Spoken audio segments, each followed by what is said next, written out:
Welcome to another interesting session of Innovative Organization Development Consultancy. Today is Saturday,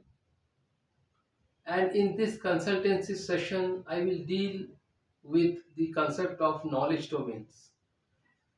Basically, yesterday I discussed about the organizational knowledge base.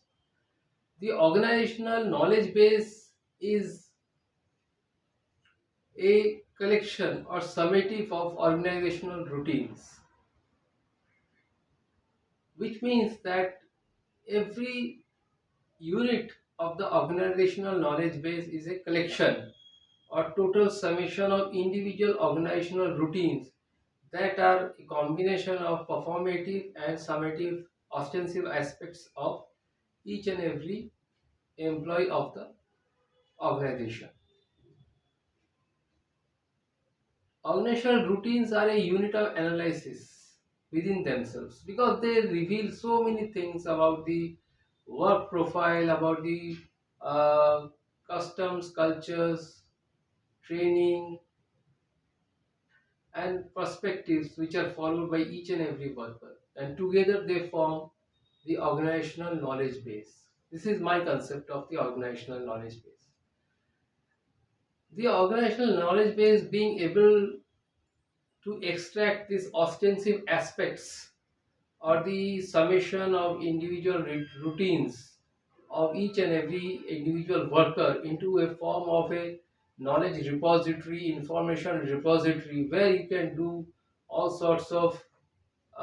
where you can index, categorize, or taxonomically categorize this database of information regarding individual work profiles and how they are doing it, why they are doing it, in what way they are doing it, tells about the routines within the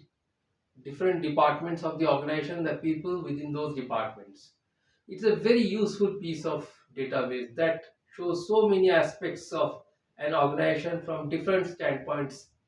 from different points of view. It also shows the how the departments carry on their work with the expertise they have acquired over a period of time. And this acquired expertise is called the personalization of knowledge, which is how they are doing it, in what way they have designed their work, in what protocol they are doing their work. It is also revealed in these documentations made by observers within the organization and thereby forming the collective organizational knowledge base. This aspect is important, but more important than this aspect is the identification of the knowledge domains. Basically, we are dealing here with the construct of knowledge innovation and how it is derived from these uh, processes which are interconnected with each other, leading to the construct of knowledge innovation. Identification of knowledge domain requires that we have to study these routines, which are themselves an unit of analysis in organizational literature, in organizational development theory. Basically, every routine is composed of the procedures, the policies, the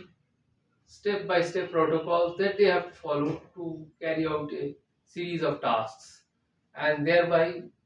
able to achieve their targets, revenues, and organizational objectives.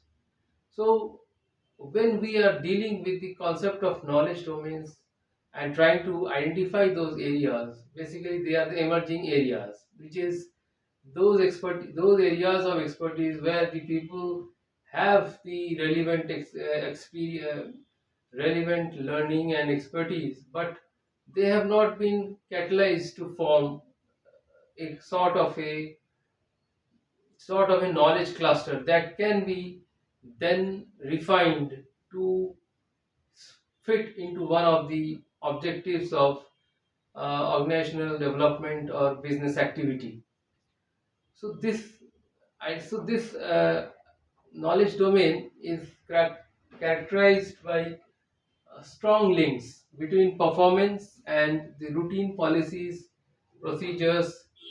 protocols that are followed to give result to the performance, which is measured through the performance appraisals and performance management systems. So when we are studying these performative aspects vis-a-vis in comparison with the ostensive aspects of knowledge of organizational performance, we are basically not only dealing with individual performance, we are also looking at those relations or links which are pointing towards a certain aspect of uh, a certain aspect of uh, efficiency, certain aspect of efficiency in which the person is able to do very well on their own, and they have been able to do very well on their own through their acquired skills or experience or ingenious efforts. This is the personalization of their efforts towards that direction to make it more efficient and feasible so that they are able to give result to their routines or performance, a combination of both of these. By studying these individual routines and identifying those efficiency areas where the combination of these policies and protocols and systems along with the individual performance has been at a more than good level, has been a more than good level, we identified those nodes that can be organized at different points within the knowledge organizational knowledge map to study the flow of information, to study the uh, level of activity, to measure the efficiency with which this is being able to be carried out, or it is being able to give results, and thereby uh,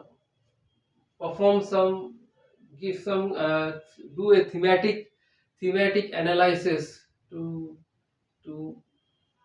form the knowledge map, to form the organizational knowledge map. This is a advanced level of research methodology in which to develop the organizational knowledge map by identification of knowledge domains. We are doing a thematic analysis of the interviews we should be doing interviews, focus group interviews, various other qualitative approaches, content analysis to understand the creation of the knowledge map. So, in the creation of the knowledge map, there are some cluster areas, which are the emerging knowledge domains. So, these are placed at various nodes within the organizational knowledge map to understand the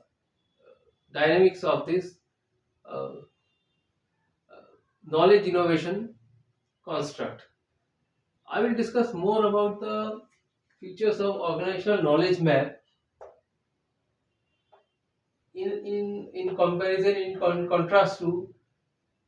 the knowledge domains or identified nodes, which are the emerging knowledge domains within the organizational knowledge map, and the knowledge map as the broad criteria to study the different interconnecting nodes and the flow of knowledge and information transfer of expertise among these nodes to find the strongest link within the knowledge domains and the best possible innovation clusters or knowledge clusters or unexplored knowledge clusters or unexplored areas of expertise in which the organization has it within their boundaries, but it still needs to be formatted, it needs to be formalized into a process of activities, series, tasks planned so that they can deliver a competitive edge to the organization in terms of non-imitable, non-copyable or something non-imitable type of uh, this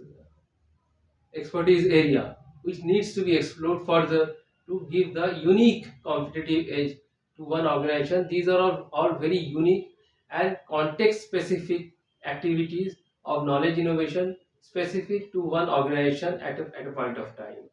So it will be different for different organizations within different contexts. So each of them is specific and unique to one particular organization. The knowledge domain, the knowledge map, and the organizational knowledge base. I hope you have enjoyed this session of innovative organizational development consultancy. Next session, I will talk about the emerging knowledge domains and how they are contributing to the formation of the organizational knowledge map. So keep watching and have a nice day. Thanks.